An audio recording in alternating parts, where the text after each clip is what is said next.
Hello there, Luri. All right, thanks for sending your work. Let's have a look. Numerous politicians, that's good. What is a profession related to copyright, though? What could we say instead? Well, we could say legal experts or lawyers, yeah, solicitors. Well, numerous politicians argue whether copyright regulations stimulate or diminish creativity. Fine. The outcome of such regulations being lifted is a hot topic in academia and the government. Fantastic. This essay will provide some strong evidence about the positive influence of copyright regulation, okay, on the creative potential of a nation. Fantastic. Good. Recognition is crucial for any performer. If very good start, short, snappy, good topic sentence. Good work there, Luri. If an artist is not endorsed financially, an instinct to survive may kick in. Okay, most talented people, or most of the talented people, but most talented people sounds better, in developing countries give up their career, check your spelling, and start doing practical, less creative jobs. Okay, I would have just said practical because it's easier to understand. Start doing less creative jobs, such as plumbing, waitering, and electrician, for example, because of the weak patent rules, or largely because of the weak patent rules. For instance, a recent study of the Ministry of Culture of China, that's fine actually, shows that 45% of winners in local singing, drawing, and drama competitions have full-time jobs unrelated to self-expression. Very good. Therefore, it seems obvious that the effort of creative individuals must be monetized with the help of copyright rules. Very, very good. Okay, so grammatically it's very strong, and vocabulary is wonderful. However, I don't really fully get the argument. Okay, I think it would have been much easier to go for an argument that's easier to understand from a reader's point of view. I guess you're saying that if copyright regulations were enforced, creative individuals could earn enough money from doing this full time rather than doing practical jobs. I guess, but that wasn't really communicated, so be careful there. Okay? The cultural development of a modern society is heavily dependent on copyrights. Okay, copyright regulation, copyright rules, copyright legislation. We can't just have copyright by itself. I think this is largely because, good, in the time of digital technologies, when a sculpture, a song, or a film can be duplicated in seconds, an artist experiences a feeling of protection for his or her own creation. An artist loses the feeling of protection, is perhaps what we were saying there. Very good list though. And a sculpture, a song, or a film. Can a sculpture be duplicated in seconds? That's arguable, but definitely a song or film can be, and that's perfect. For instance, an annual analysis performed by the Association of Painters of Mongolia, fine, depicts that because of the significant amount of copyright infringement this year, the number of professional painters has decreased by 16% compared to the previous year. Okay, good.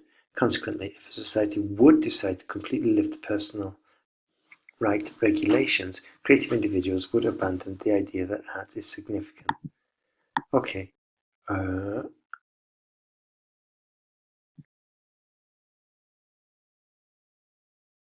Because it would probably abandon the idea of pursuing art, would probably be more accurate there at the end.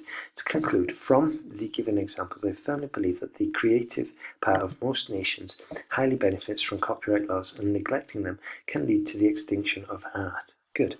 To prevent that, every individual should respect and... That doesn't make sense. So I may have said this in the other video, but we could say In the future, it is predicted that copyright rules will continue to be enforced, or will be lengthened, or will be extended, or will be reduced, whatever. Okay, but a sentence about the future is probably a good idea. So let's just see, what are we on? 285. So the next essay, you need to edit it down to 260 maximum. Otherwise, I'll send it straight back. Okay, we need to get into the habit of writing it shorter essays. Also tell me how much time you're spending on these, okay? Because they look really, really good. And it's worrying if a student is spending hours perfecting their essay because it doesn't really reflect essay conditions, exam conditions. Also, spend about 90 minutes maximum on your next task too, all right? Let's see. Okay, let me just do a word count because I remember in your email 196 also. So remember, I don't want, you need to reduce your word count. For this one, 150 is fine, okay? Dear Sir, Madam, my name is John Smith. I am a second grade student at Vancouver National University of Economics, blah, blah, blah, blah, blah, blah. Good. I'm writing to apologise to the examination committee for my absence without notice on the economics exam, which took place on the 14th of April. Fantastic. Okay, the reason for my absence is the best way to say this. The reasons for my absence regarding the exam is due to a severe illness which struck me on the date. Okay, struck me on the said date sounds a little bit better. I woke up with a terrible pain in the right side of my belly, and belly is informal, stomach is the best way, and called the emergency line. I had surgery. Okay, right, so regarding word count, so I was later admitted to hospital, and unfortunately I could not submit any evidence to the committee. Evidence is always, always, always singular. Evidences doesn't exist. We hope you could consider any way for me to retake the exam with regards to my temporary disability. Fantastic. Regretfully, according to the surgeon's prediction, not be able to walk without pain for at least 1 week. If you could take that into account, it would be highly appreciated. Genius. Love this vocabulary, these phrases. Thank you for understanding and looking forward to hearing from you. Genius. Did you put any solutions forward? No, you didn't. You asked them. You need to put a solution forward, yeah? Let's see. Let's see. One possible solution could be for me to attend the exam next week on the 21st of April, or alternatively submit extra coursework regarding the subject matter of the exam. I'm open to whichever you feel better, or whichever you feel best, something like that, okay? But remember, task response, everything else was wonderful. Good work, very impressed. So you know what to do now. Implement all the corrections, make a list of the mistakes, and then write me 2 new essays. Check them for the mistakes you've made previously. Definitely check for the word count, and then send it to me. And remember the thing about 90 minutes, all right? You're doing great. Let's carry on.